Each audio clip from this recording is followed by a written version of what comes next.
So you want to get better at digital art but don't have the time to sift through a million tutorials? Don't worry, I've got you. Welcome to Sketchy Advice, where I test internet art tips so you don't have to. Starting off, I typed digital art tips in incognito mode and maybe the art gods were with us, but the results pulled up SamDoesArts. If you have been living under a rock and don't know this guy, this is him. Boy, alright. Anyways, without further ado, let's see what he's got. Now in today's video, I'd like to teach you a little bit about how to color your art. And just so you guys know, I have a tiny brain. It Turns out I do too. so that absolutely anybody can follow along. Even you. Yes, you, sitting on the toilet right now, taking a dump. Don't think I can't smell you. That is disgusting. So with that being said, let's dive right in. As always, before you start any drawing, make sure you have a reference for what you want to draw. First, identify the style that you want. Do you want to do flat colors? Do you want to do cell shading? Do you want something semi-realistic? Or do you want to do something hyper-realistic? What do I do if I can't choose? In that case, I'm sorry, but you've lost your mind. So here's our sorry excuse of a sketch, and I'm using the lasso tool to just fill in the base colors. Also doing the background because I'm extra like that. But we're already 3 minutes into the tutorial, so where are the shadows and where are the soft transitions, Sam? Patience, my son. I start from the big to the small. Try to find a general color for the shadows. One single flat color. Kinda trusting the process here. You want to identify where the light source is coming from. This is very important to anything that you're going to render. So from my reference, it's obvious that the sunlight is coming from the front, whereas there are lots of shadows which are created by the plants around her. Just use a simple hard edge brush. I'm using a round brush here. Using the lasso tool. Just like that, now you have a super simplified graphic man. What do I do if I have a not so simplified graphic woman? Now I'm going to take a bluish color here and I will apply that into the shadow for the t-shirt. Taking a bluish color and applying it to the shadows of the t-shirt. And there you go. If you've been following along with me, you should have something similar to this. And now you know how to color your drawings. For the rest of this video, check out my Patreon and I'll see you guys on the... Wait, what? I'm just kidding, guys. I won't abandon you like that. I'll go to the grocery store, I'll get my milk, but I'll always come back. Now that we have two colors in each section, I like to start adding more colors. What if I already have more colors? I want you to look at your reference. Where are the glowing highlights on this beautiful man's face? So we're going to take this color.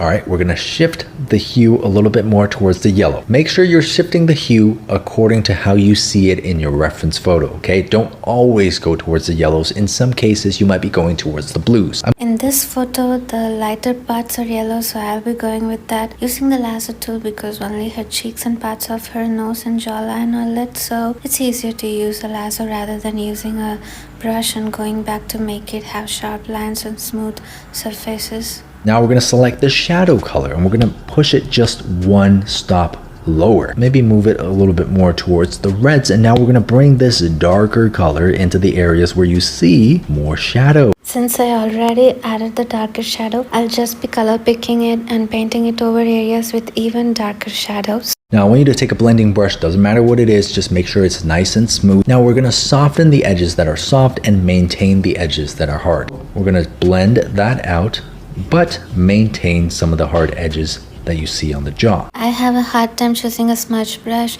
so I'm just manually going to bring the softening on transition or whatever that is. Yes, I love to suffer.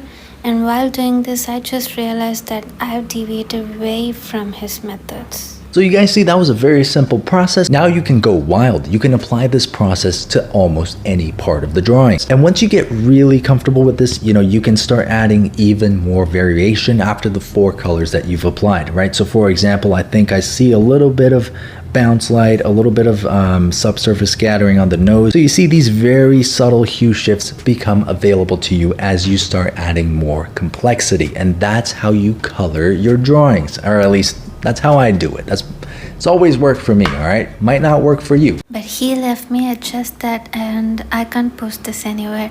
I already get like 20 likes at best, so the internet would block me if I post this.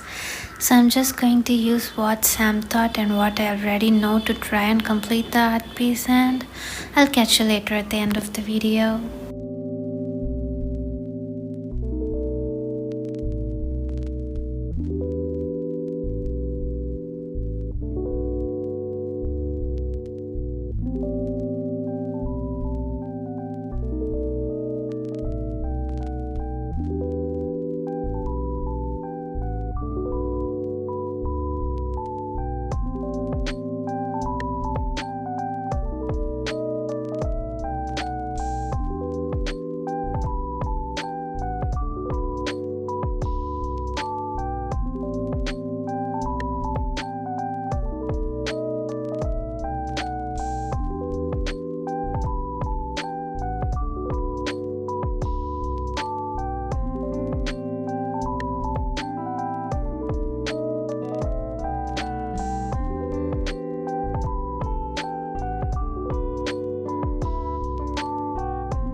Around this point, I realized that her head is massive and compared to her body, so I'm just going to cut it and reduce it in size.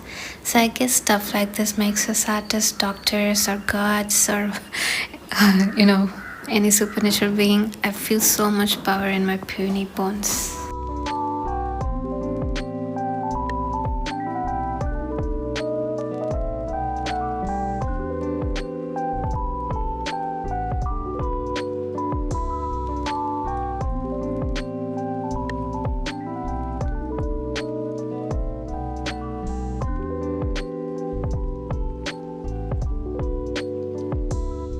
Also, this is a little trick I like to do. It's more of a personal preference, but yeah, for you to have a sort of dreamy, whimsical look, what I do is I duplicate the final piece, all layers condensed into a single layer, and then I turn the blending mode to lighten. Then I apply the Gaussian blur to that layer, so somewhere around 8 to 10% should work. This gives a soft glow to the picture while retaining the original colors, unlike other blending modes where they make a sharp contrast. Now just erase stuff from important places so that the blur doesn't ruin the details, and there you go. You're welcome.